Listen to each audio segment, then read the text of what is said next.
It's a record year for EVs, it's a record year for home deliveries. So what comes next? Well, we think it's the electric van boom. Now in this episode, I'm joined by Matt Dillon, Head of Commercial Vehicles at LeasePlan. So hello Matt, thank you very much for coming along to talk to us today. Now, as Head of Commercial Vehicles, what changes have you seen in recent years? Well, the commercial vehicle population in the UK has been growing faster than cars. At the moment, there's roughly about 4.3 million vans on the road today, and that's roughly double what it was 25 years ago. But what we haven't really seen is really a sort of a limited large-scale adoption of electric vans. There's in fact, towards the end of 2019, there was about 8,000 electric vans on the road. But which, to give you a bit of perception there, it's sort of it's kind of 2 in every 1,000 vans, which is not a great deal. No. But as we walked into 2020 and then COVID sort of took hold, we saw a steep increase in the demand for commercial vehicles.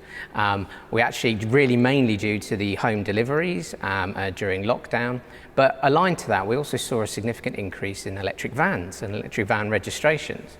And as of the end of March 2021, this year, there was roughly 16,300 electric vans. So that's doubled in just over a year. Right.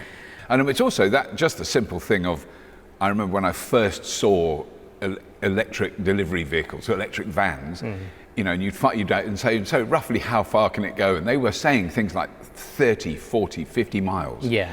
And I'm talking sort of 8-9 years ago.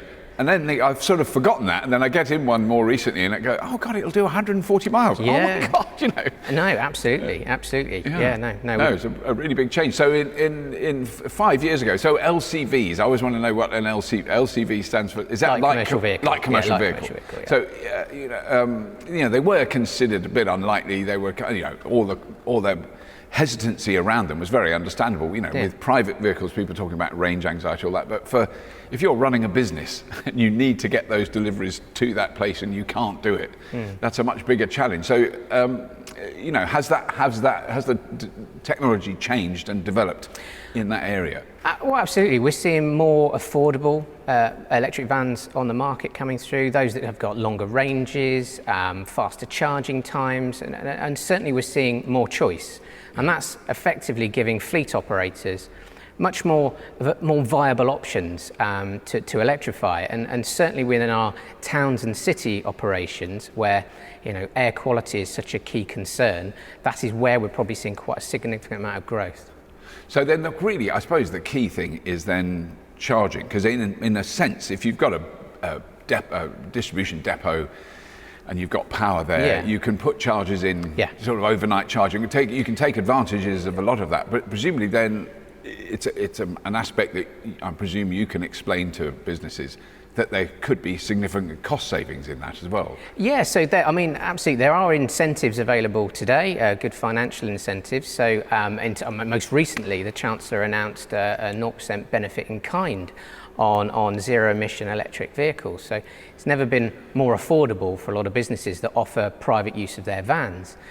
There's also grant funding to help with the upfront costs of electric vehicles, and that will go up to £6,000. And there's also support for rolling out workplace charging as well. So it is intriguing then, with all those advantages, that electric vans are still a really fractional proportion of the entire van fleet, whereas the private electric car market is, definitely growing. I mean, we've seen sales of those grow at such a sharp rate. I mean, what do you think that is? Some people say that electric vans are kind of 2 or 3 years behind electric cars. Would you say that was accurate? Yes, so the van sector has been particularly slightly more difficult than the car sector to electrify, and that's mainly due to the mission critical status of some of these vehicles. So when it comes to range and payload and what they can carry, it's critical to the operation. But typically, I think even where there's been advances in technology, certainly in the vans and car sector, we're still seeing that vans are heavier. Electric vans are heavier than their diesel equivalents, and that does have an impact on what they can carry and what they can tow. So, but what we've also seen is there's the choices that are available, albeit they're getting better. If we look back recently, there was probably more of a focus on the slightly smaller van range. So even though some fleet operators would be really keen to move to electric, they may not have had the right van or van option available to them to make it work. So, and also, I guess from a bigger picture perspective, the manufacturers have invested more so within the car or electric car market. Obviously, it's a much larger market and it's easier to spread some of that investment. But we're certainly within the commercial vehicle world, we're starting to see some of the benefits of that investment. So that is, that is interesting. And there's also, as we're witnessing right here, the new arrivals. Oh, sorry, bit of a gag there. Didn't mean to do that. You know, there are now startup companies that are exclusively producing electric delivery. I mean, this is such an amazing company, such an amazing van. Yeah. Most recently, you know, as we said, we're living in a world or an age of home delivery now. Yeah. Actually, from the recent LeasePlan Mobility Insights report, we saw that 47% of people are now online shopping for their discretionary spend. And when they're choosing online shopping, they're choosing home delivery. Now, naturally, that is going to have an impact on the number of vans that are on the road. So more stops, more returns back to depot. And naturally, that will have an impact on air quality. Yeah. But we are now seeing a lot more van options available. Recently in the LCV report that we produced, electric vans have come a long way. And we're now seeing a lot more options, and to meet that home delivery demand, there are vans out there. That would imply that the green option for a business, you know, if they're seen as using an electric van when they deliver things to people's houses, that's not bad PR. No, absolutely, and that's exactly what everybody wants. Really, everybody wants to see more electric vans turning up at the door. Because you're right, like with me, I regularly, probably a day doesn't go by that I don't see something arrive on the doorstep. But it's really encouraging now to see a number of operators using electric vans, and we're seeing more and more of them arrive at our homes. Yeah, and the post office being a very good example in this country. Finally, because I've been moaning about that for years, but because they have absolute set route. So our post lady, who's wonderful, I know how she does 38 miles a day, and she's doing a rural delivery. 38 miles. And that's where they work the best. When you know your routes, where you're operating, and they tend to be slightly smaller mileage, and that's where electric vehicles work really well. These start-stop, very different to how diesels operate. Definitely, it's really good. So, I mean, what trends are you seeing then that are emerging in the electric vehicle market? I mean, from where you stand. Well, I think there's probably three key trends, I would say. I think probably the biggest really is at the moment is around the introduction of low emission zones. Clearly there's a financial, environmental benefit to operating electric vans in those areas. And secondly, sort of the local and sustainable city hubs we're seeing, and as we were mentioning a moment, the increase in the last mile delivery market that we're seeing.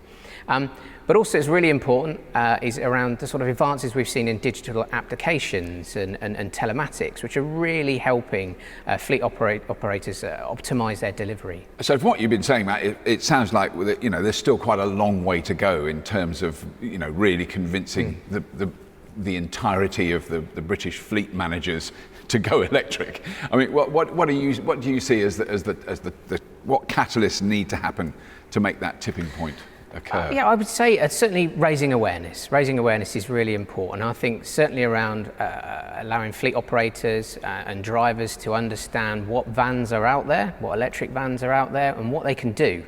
On our website, we actually have our ELCV tool, which is there really to support businesses and get them to better understand whether or not their operation suits electrification at this particular point. But I think probably even more so important here, we really do need central government supporting and making sure that transitioning to electric vehicles is as attractive as it can be. So then getting back to those businesses that are at the sharp end, what do you think it is? Is there a main thing that's holding them back? There's probably a couple of areas, I think. I think certainly range anxiety exists. We've heard this terminology for a few years now. But certainly from a van perspective, yes, there are slightly smaller ranges in some cases than comparative to cars. But we're seeing every day new models appear with much stronger ranges. I mean, there's many electric LCVs at the moment that are capable of doing anywhere between 100 and 200 miles in one single charge. And what we do know is there's roughly 50% of all light commercial vehicles in the UK are travelling less than 62 miles a day. Yeah. So clearly vans like Arrival are best suited for some of those operations. But also, I think charging infrastructure. Even though it's growing every day, there's roughly, I think to date, around about 25,000 public charge points out there. But for some fleet operators, it is a concern still. It is something to consider, and sometimes those charge points aren't quite where they need them to be for their operation. But the future's very bright. We're seeing them increase every single day, so that's a massive push there. And I guess the other challenge for a business is the upfront cost. I mean, an electric van is still more expensive than a diesel or petrol one. Is that? I would imagine they're very clued up, as opposed to like an individual deciding to buy one particular car. If you're a fleet manager, you've got spreadsheets. You know how far the vehicles go, you know how much fuel they use, you know how much they cost over their lifetime, all that stuff. So they've got presumably much better grasp. But is the cost of the van still a factor? It's still a factor. As you said a moment ago, that the electric vans continue to be more expensive maybe than in terms of capital cost than their diesel counterparts. Although we are seeing that cost now come down. And I think what we're seeing now is as the electric LCV market has grown over the last few years, we're starting to see more people driving them, which means we're getting more data. And with more data, we get a better understanding of cost. So it's rather than not necessarily guessing or forecasting, they've got actual information now to tell whether or not actually this is how much it costs to run the vehicle. So they're able to look at the capital cost and then obviously compare it to actually the running side of things. And as we said before, that they're now seeing, a number of operators are seeing that the total cost of ownership is actually less. And hence, larger operators at the moment who are diving full into full electric, which is great to see, and arguably storming ahead. So is the kind of biggest challenge then for fleet operators, in a sense, a cultural one rather than a technical one? I mean, I'm coming to this conclusion that the fears that people have about range anxiety can only exist before you've driven an electric vehicle, because once you've driven one, you go, it's just a car. It's not so much of an interest. Yeah, so absolutely. It's not just the physical vehicle and the infrastructure that needs to be considered. I think what we really need to do as fleet operators is to have the driver front and centre of everybody's minds, because driver training and awareness is critical for successful transition into electric. I would absolutely encourage a fleet operator, when they're considering transitioning to electric, that they keep drivers at the front of their mind, and that will ensure that you have a safe and successful move towards electric vehicles. So in another episode we're doing in this series, Matt, we're talking about the 2030 ICE ban on the sales of new combustion engine vehicles, but I actually didn't realise until recently that also applies to vans. So that's a fairly critical point that we've got to be ready for. It's great, and I think the industry is welcoming it. But I think to ensure that we accelerate the momentum into electric vehicles, government really do need to continue to incentivise businesses right now and up until that 2030 ban. That'll be the real success story, and it's really good to see most recently with the government's Green Print and 10-point plan that they are investing £1.3 billion in public infrastructure. Personally, I think that will be a huge critical success factor in the transition to electric. Because I think that's the thing. Whenever I hear people go, we're not ready for 2030, I go, well, it is 2021 at the moment. No, we're not ready. And if nothing changes between now and then, we're going to be driving diesels. Exactly. But we have to see this enormous rollout. So as with other episodes in this series, we're speaking to real people about their experiences. Not that you're not a real person, Matt. I mean, you're very real. See that. But we want to find out about those real world insights using an electric fleet.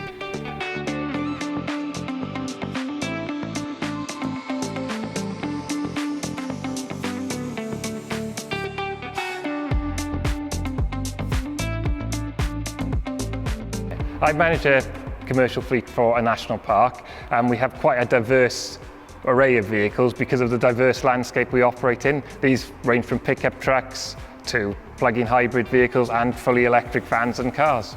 We decided to make the transition to EVs in 2016 when we got our first plug-in range extender BMW i3, got a second one a year later, and realised that actually these cars will work for us. So we decided then to make the transition for all our vehicles to electric vehicles.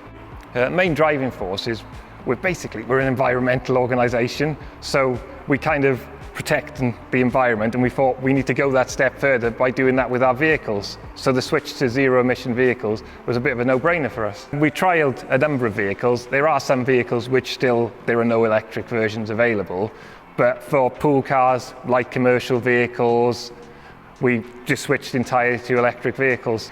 The transition to EVs wasn't as difficult as we thought. It was a lesser impact than we thought with user perception. Initially, people didn't want to drive the electric vehicles, but once they got in the vehicles and drove them, they found they were just like any other car, just happened to be powered by electricity, and then widespread adoption started throughout the organisation. The biggest operational difficulty for us was the lack of charging infrastructure within the national park. So we set about building our own charging infrastructure with a number of charging posts with between 7 and 22 kilowatt charging on them, and a lot of those are publicly accessible, which also allowed people to bring their own electric cars into the park to enjoy the environment using zero emission vehicles.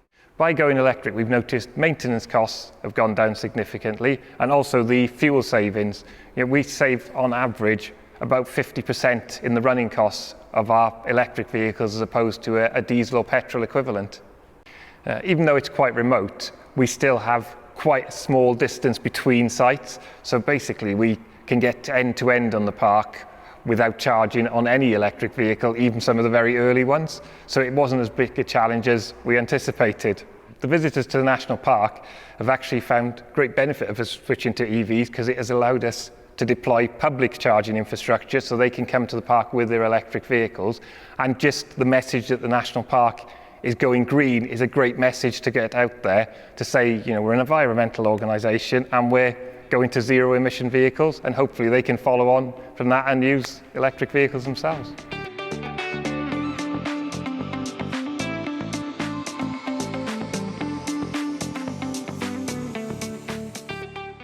In the electric van market, change is coming soon, and the new models have the potential to fundamentally reshape fleet operations, enabling organisations to achieve net zero operations. I mean, just look at Arrival's new van. This is fantastic, isn't it? Absolutely, and this is definitely the future for electric vehicles.